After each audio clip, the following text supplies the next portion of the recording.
ধৰণে বৰ্তমান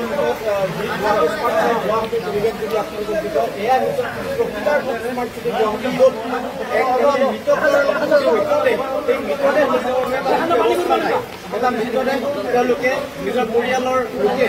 নিজৰ ঘৰৰ চোতালত তেওঁলোকে নিয়ম মাফিকভাৱে তেওঁলোকৰ কাম যিবোৰ কাম থাকে সেই কামসমূহ কৰিব পৰা নাই কাৰণ তেওঁলোকৰ ঘৰৰ চৌহদতো একে অৱস্থা একে দুৰ্দশা এনেকুৱা এটা সময় যিটো সময়ত আচলতে আজি 3 দিন ধৰি যি নেৰানেপেৰা বৰষুণ আৰু বৰষুণ হোৱাৰ পিছতেই সমগ্ৰ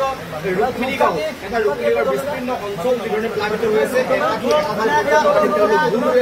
তেওঁলোকৰ সাধাৰণ জনজীৱন যিহেতু ইতিমধ্যে স্তব্ধ হৈ পৰিছে তাৰ মাজতেই এটা পৰিয়াললৈ যি এক দুখৰ খবৰ আহিছে এটা পৰিয়াললৈ যি আচলতে বিপদ নামি আহিছে সেই বিপদ এই মুহূৰ্তত আমি পোনপটীয়াভাৱে এক্সক্লুচিভলি দৰ্শকসকলক দেখুৱাই গৈছোঁ এনেধৰণে এটা পৰিয়ালৰ এগৰাকী সদস্য যেতিয়া মৃত্যু হয় আৰু তাৰপিছত এনেধৰণৰ বিপদ সংকুলভাৱে তেওঁলোকে এতিয়া লৈ যাব লাগিব এই যি ভূৰ কলৰ ভূৰ তেওঁলোকে প্ৰস্তুত কৰি উলিয়াইছে কলৰ ভূৰে তেওঁলোকে ইয়াৰ পৰা প্ৰায় 1.5 কিলোমিটাৰ দূৰত্ব এনেদৰেই ওপৰত বৰষুণ অৰ্থাৎ ওপৰে পানী তলে পানী আগত কলৰ ভূৰত এই মৃতদেহ লৈ তেওঁলোকে আগবাঢ়িবলগীয়া হৈছে চাওক এয়া দৰ্শকসকলক আমি দেখুৱাইছোঁ আমি কিছু আগবঢ়াৰ লগতে আমি অন্য ব্যক্তিসকলক আমি কথা পাতি তেওঁলোকৰ পৰা কিন্তু তেওঁলোকে যিহেতু যাৱতীয় কামত ব্যস্ত হৈ আছে